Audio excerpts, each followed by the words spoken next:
శ్రోతలకు నమస్కారం. ఇవాళ మన కథ వాహనగండం. రచన సింహప్రసాద్ గారు. గలం జయశ్రీ. ఈ కథ 2013లో స్వాతి వారపత్రికలో ప్రచురింపబడిన కథ. ఇక కథలోకి వెళితే, ఇంట్లో అడుగు పెట్టబోతున్న వాణ్ణల్లా లోపల నుంచి ఎగిరొస్తున్న ఆనందధ్వనులు విని పొంగిపోయాను.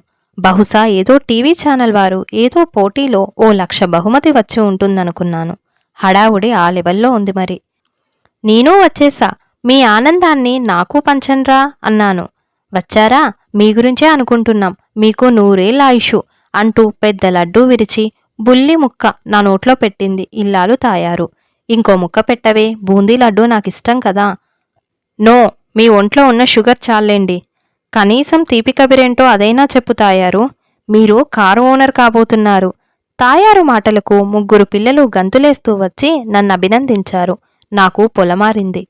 నెత్తిమీద కొట్టుకుంటూ, నేనేమిటి, కారేమిటి, అసలు కదేమిటి అయోమయంగా అడిగాను. ఏదో డ్రాలో కార్ తగిలింది అని చెబుతారని పరమ ఆశగా చూశాను. దాన్నమ్మేసి సిటీ ఔట్స్కట్స్లో స్థలం కొంటే ఎలా ఉంటుందోనని అప్పుడే బుర్ర చకచకా ఆలోచించేయసాగింది కూడాను. కార్ కొంటున్నాం అనా కాని వాళ్ళు కార్లో దర్జాగా తిరుగుతుంటే 25,000 జీతం సంపాదించే మీరు నడుస్తూ వెళ్లడం డ్యామ్ ఇన్సల్ట్ కదా. అందుకనే కారు కొనడానికి ఏర్పాట్లు చేశాను. నాకేదో బంగారు కిరీటం పెడుతున్నట్టుగా చెప్పింది. మరి పింగులెక్కడివే, మీ నాన్న పెన్షన్ డబ్బులోంచి తీసిస్తానన్నారా? ఇంకో 3 ఏళ్లలో మీ కల్లుడు రాబోతుంటే ఇంకా ఆయనెందుకు దోచిపెడతారు? అయినా డబ్బు గురించి చింత వద్దు. మీ శాలరీ స్లిప్ చూడగానే లోన్ శాంక్షన్ అయింది. దానికింత వాల్యూ ఉంటుందని ఊహించలేదు సుమండి. అలా దిగులు పడతారేంటి? వడ్డీ గురించా? 0 ఇంట్రెస్ట్ అండి. కించిత్ కాదు, అధిక గర్వంగానే అంది తాయారు. అది సరేని, నాకు వాహనగండముంది కదే. నిస్సహాయంగా చూస్తూ కొనిగాను. చిన్నప్పుడెవరో చిలక జ్యోతిష్యుడు చెప్పాడని, మీ నానమ్మ సైకిల్ తొక్కనివ్వలేదని ఇంతదాకా బైకులు స్కూటర్లు ముట్టుకోలేదు. ఆఖరికి మా నాన్న తొలి పండక్కి స్కూటర్ ఇస్తానన్నా వద్దని టీవీ తీసుకున్నారు. ఇంకానా, ఇకపై చెల్లదు 2 కాళ్ల బండి కాలం. మనమంతా కార్లో షికారు కొట్టాల్సిందే తెగేసి చెప్పింది తాయారు. అవునంటూ వంతపాడారు పిల్లలు. కారు కొనడం కాదే, మెయింటైన్ చేయడం చాలా కష్టం. నాకూ తెలుసండి, అందుకే బహుజాగ్రత్తగా వాడదాం. అదీకాక మనింటి మెంబర్లం 5గురం కదా. అందరి బస్ టిక్కెట్లు లెక్కేస్తే పెట్రోల్ ఖర్చే తక్కువ అవుతుంది. నేను దిగిరాక తప్పలేదు. అది కాదు తాయారు, నాకు గండముంది, నేను డ్రైవ్ చేయలేను. డ్రైవర్ని పెడితే నా సగం జీతం అతగాడే తింటే మిగతాది కార్ తాగేస్తుంది. నెల నెలా జీతం పెరగదు, పెట్రోల్ ధర పెరుగుతుంది. అర్థం చేసుకోవే. ఆ కురచ ఆలోచనలు మానేసి ఇప్పటికైనా పెళ్ళం పిల్లల్ని సుఖపెట్టగలుగుతున్నందుకు సంతోషించండి. అయోమయంగా చూస్తోంటే, కొత్త కారు కాదు డాడీ, పాత కార్నే కొత్తగా అమ్ముతారే, అది బుక్ చేసింది మమ్మీ. కారు చాలా బావుంది డాడీ అంది కూతురు మురిసిపోతూ. వారానికొక్కరోజైనా కాలేజ్కెళ్ళడానికి నాకివ్వాల్సిందే. అడ్వాన్స్ బుకింగ్ చేసేశాడు సుపుత్రుడు. అంటే నువ్వు డ్రైవింగ్ నేర్చుకుంటావేంట్రా అని అడిగాను. ముందు మమ్మీ నేర్చుకుంటుంది, తర్వాత నాకు అక్కకి మమ్మీ నేర్పుతుంది. వాడి మాటలకు అవునా అన్నట్టు అపనమ్మకంగా తాయారు వంక చూశాను. గర్వంగా తలగరేస్తూ నవ్వింది. మీకు సైకిల్ తొక్కడం రాదు గాని నేను హైస్కూల్కి రోజు సైకిల్ మీదే వెళ్లేదాన్ని తెలుసా? మా తాయారు గట్టిపిండమే, ఏదైనా సరే ఇట్టే పట్టేస్తుంది. కాని నా జాతకంలో వాహనగండం ఉంది అంటే వాహనయోగం ఉన్నట్టే. మరి ఇది ఏ గండానికి దారితీస్తుందో? మీరేం దిగులు పడొద్దు. వాహనగండం అనేది వాహనం నడిపే వాళ్ళకే వర్తిస్తుంది. మీరు నడపరు గనుక మీకెలాంటి గండమూ రాదు. మీ ప్రాణానికి నా ప్రాణం అడ్డేస్తాను, సరేనా? తాయారు మాటల్లో కొంచెం లాజిక్ కనిపించింది. లోపల గుబులుగా ఉన్న ఇంటిల్లపాది మొదటిసారిగా ఏకమయ్యేసరికి తలూపి నోరు మూసుకొని అయిష్టంగానే ఓటు వేయక తప్పలేదు. కార్ డ్రైవింగ్ క్లాసుల్లో చేరి 15 రోజుల్లో డ్రైవింగ్ నేర్చుకుంది తాయారు. బ్రోకర్కి 2,000 సమర్పించి డ్రైవింగ్ లైసెన్స్ తెచ్చుకుంది. యూజ్డ్ కార్స్ డీలర్ దగ్గరికెళ్ళి డౌన్ పేమెంట్ చెల్లించి ఫార్మాలిటీస్ పూర్తి చేశాం. మెరుస్తున్న పండెరుపు రంగు కారు ముందు లోపల నుండి వివిధ ఫోజులిస్తూ ఫోటోలు దిగాం. కీస్ అందుకోగానే ఎందుకో తాయారు కాళ్ళు చల్లబడ్డాయి. పూజ చేయకుండా నేను డ్రైవ్ చేయకూడదు, మీ వాళ్ళెవరినైనా మా ఇంటిదాకా పంపించరు? అతడు నా వంక అదోలా చూసి ఒకరిని పంపించాడు. నేను, మా ఆవిడ, 3 పిల్లలు కిక్కిరిసి కూర్చొని ఎలాగో ఇంటికి చేరాం. రేపట్నుంచి ఫ్రీగా కూర్చోవచ్చులే అని చెప్పి సనుగుతోన్న పిల్లల్ని సముదాయించాను.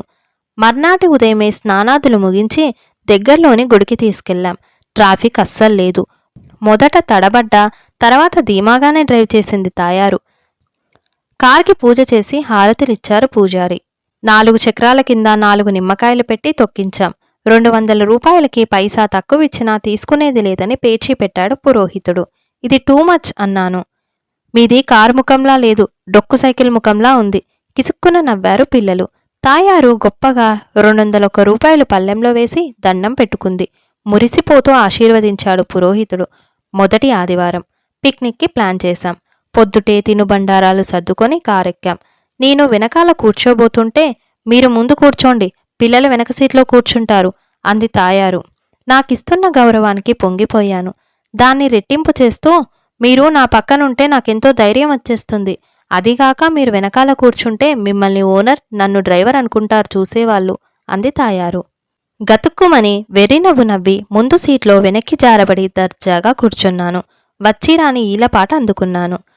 హుష్, తిన్నగా కూర్చోండి. ఎదురొచ్చే వాహనాల్ని గమనిస్తూ జాగ్రత్తలు చెబుతుండండి. పక్కల నుంచి వెళ్లేటప్పుడు మిగతా కార్లకి రాసుకోకుండా చూస్తూ ఉండండి, లేకపోతే వాళ్ళు గొడవ చేస్తారు. గుండెల్లో రాయి పడింది. బిగుసుకుపోయి కూర్చుంటూ అలాగలాగే అనక తప్పింది కాదు. మా ఆవిడ తాపీగా డ్రైవ్ చేస్తోంది. కానీ నాకు మాత్రం అటెన్షన్తో ఒక్కటే టెన్షన్గా ఉంది.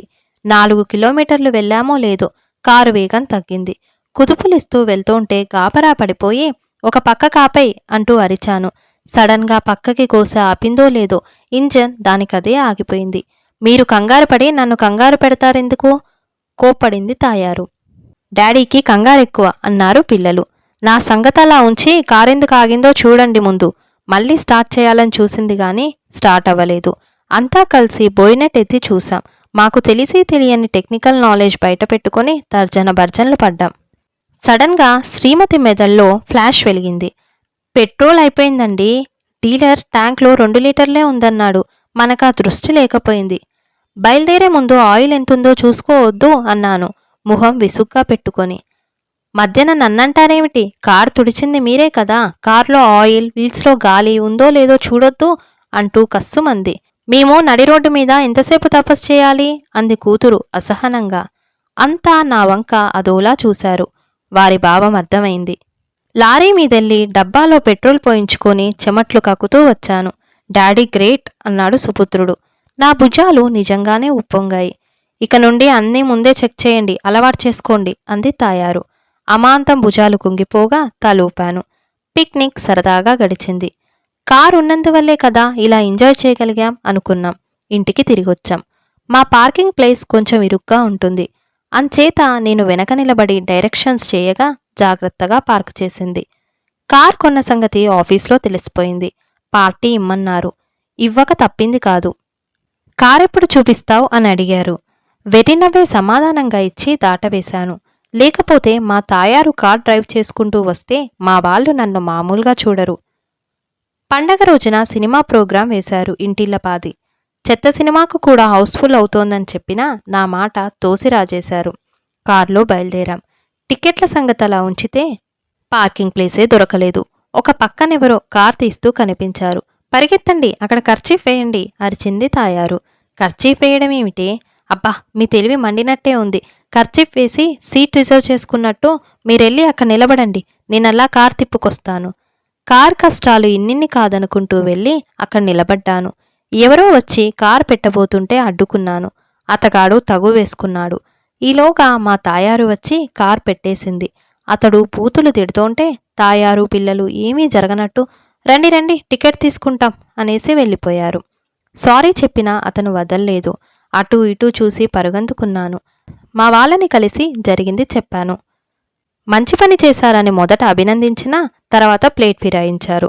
అతడు మూలశంక మనిషిలా ఉన్నాడు. కోపం వచ్చి మన కారు మీద గీతలు గీస్తే, అమ్మో ఇంకేమైనా ఉందా, మీరెళ్ళి కారు దగ్గర కాపలా కాయండి అంది తాయారు నన్ను ముందుకు తోస్తూ. మరి సినిమా? మేం చూసొచ్చి కథ చెబుతాం డాడీ అన్నాడు ఆఖరివాడు. అవతల యాడ్స్ అయిపోతున్నాయని వాడి గోల. వెళ్ళి కారు పక్కన ఉండక తప్పింది కాదు. ఎట్టకేలకు నా నిరీక్షణ ఫలించి సినిమా పూర్తయింది. తాయారు పిల్లలు వచ్చారు. సినిమా బావుంది డాడీ, మీరు మిస్ అయ్యారు అంది అమ్మాయి. త్వరగా లాక్ తీస్తే లోపల కూర్చుంటాను, కాళ్ళు పీకేస్తున్నాయి అన్నాను. నాకు ఏడుపుక్కటే తక్కువ. ఇంతసేపు నిలబడే ఉన్నారా? కార్ తాళాలు తీసుకొచ్చి లోపల కూర్చోకపోయారా ఆ మాత్రం తెలివితేటలు కూడా లేవు. మీతో ఎలా వేగుతున్నానో ఆ దేవుడికే తెలియాలి. చిటపటలాడింది. ముఖం మార్చుకున్నాను. జాగ్రత్తగా చూస్తుండండి, చాలా రష్గా ఉంది. కార్ని బయటికి పోనిస్తూ అంది. తలూపి గైడెన్స్ డ్యూటీలో పడ్డాను. వివిధ వాహనాలు, తోసుకుంటూ జనం. కార్ నడపడం కష్టంగా ఉంది. తాయారుకి చెమటలు కారిపోతున్నాయి. జాగ్రత్త, జాగ్రత్త, ఎవరినైనా గుద్దేసేవు సుమా అంటూ అక్కడికి హెచ్చరిస్తూనే ఉన్నాను. ఇంతలో ఘోరం జరిగిపోయింది. కార్ ఒకరిని గుద్దేసింది. అతడెగిరి వెళ్ళి ఓ పక్కన పడ్డాడు. కార్లోంచి నేను దూసుకెళ్లాను. తాయారు, పిల్లలు కంగారు పడ్డారు. నా వెనకే వచ్చారు. జనం మూగారు. అతన్ని లేపి ఎక్కడెక్కడ దెబ్బలు తగిలాయో అని చూస్తుంటే జనం రెచ్చిపోయారు. కళ్ళు మూసుకొని డ్రైవ్ చేస్తున్నావా అంటూ నా మీద పడి కుళ్ళబొడిచారు. అదృష్టవశాత్తు పోలీస్ కానిస్టేబుల్ రావడంతో బ్రతికిపోయాను. కార్ సీ బుక్, ఇన్సూరెన్స్ అన్నీ చూపించండి అథారిటీ చేశాడు. తాయారు కార్లోంచి తెచ్చి చూపించి, సారీ అండి, ఈసారికి వదిలేయండి అంటూ బ్రతిమాలింది. అతడు వినిపించుకోలేదు. డ్రైవింగ్ లైసెన్స్ ఎక్కడా? నన్ను గద్దించాడు. నీళ్ళు నములుతూ తాయారు వంక చూశాను. దీనంగా, లేదండి, అప్లై చేశాం, వచ్చేస్తుంది అనేసింది. ఆ వాక్కే వెర్రిగా చూశాను. డ్రైవింగ్ లైసెన్స్ లేకుండా డ్రైవ్ చేస్తే ఇలాంటి యాక్సిడెంట్సే జరుగుతాయి. పద పద స్టేషన్కి అన్నాడు ఈసడింపుగా. బిక్కచచ్చిపోయాను. ముందు నా ముఖాన 5,000 కొట్టండి, అర్జెంటుగా హాస్పిటల్లో అడ్మిట్ అవ్వాలి. మా కార్ గుద్దినతను గోల పెట్టాడు. చిన్న దెబ్బలకి 5,000? నా మాటలకు వేడెక్కి కాబోలు కానిస్టేబుల్, స్టేషన్కి పద, చూస్తుంటే ఉద్యోగస్తుల్లా ఉన్నా, అరెస్ట్ చేస్తే సస్పెండ్ చేస్తారు తెలుసా అని బెదిరించాడు. బెదిరిపోయి దీనంగా తాయారు వంక చూశాను. మీకు సరిగ్గా డ్రైవింగ్ చేయడం రానప్పుడు తగుదులమ్మా అని డ్రైవ్ చేయడం ఎందుకు, యాక్సిడెంట్ చేయడం ఎందుకు అంటూ నన్ను ఎదురు తిట్టిపోసి సదరు దెబ్బలు తగిలిన వాణ్ణి కానిస్టేబుల్ని బ్రతిమాలింది. నన్ను క్షమించి వదిలేయమని, ఎంతో కొంత ఇస్తామని చెప్పింది. ప్రథమ తప్పిదంగా వదిలేయమని అర్థించింది. ఇంతలో కొందరు మధ్యవర్తులుగా అవతారమెత్తి రంగప్రవేశం చేశారు. అటూ ఇటుగా మాటలు నడిచాయి. అతనికి 1000, కానిస్టేబుల్కు 500 ఇచ్చేట్టు ఒప్పించారు. మా ఇద్దరి పర్సుల్లోనిది, పిల్లల జేబుల్లోని చిల్లర సైతం పోగు చేసి సమర్పించాం. గాలివాన వెలిసినట్టు అంతా చెదిరిపోయారు. హమ్మయ్యా అనుకొని గట్టిగానే నిట్టూర్చాం అందరం. దేవుడున్నాడండి, నా పూజలే మిమ్మల్ని రక్షించాయి అంది తాయారు గొప్పగా. వెర్రినవ్వు నవ్వాను. బిగుసుకుపోయి కార్లో కూర్చున్నాను. ఇంటికెళ్ళాం. కార్ డ్రైవ్ చేయకపోతే వాహనగండం ఉండదనుకున్నాను. అయినా ఉందని తేలిపోయింది. కనుక ఇక నుండి నేను కార్ ఎక్కనే ఎక్కను అని డిక్లేర్ చేశాను. మా వెనక సైలెంట్ వెహికల్లా సైకిల్ మీద ఫాలో అవ్వండి చాలు అంది తాయారు. నా కనుగుడ్లు మీదికొచ్చాయి. నాకు సైకిల్ తొక్కడం రాదని తనకు తెలుసు అంటే ఆమె ఉద్దేశం. ఇంతటితో జయశ్రీ వినిపించిన సింహప్రసాద్ గారి కథ వాహనగండం సమాప్తం. ఈ వీడియో మీకు నచ్చినట్లయితే లైక్ చేయండి, షేర్ చేయండి, ఛానల్ని సబ్స్క్రైబ్ చేయండి. Thank you.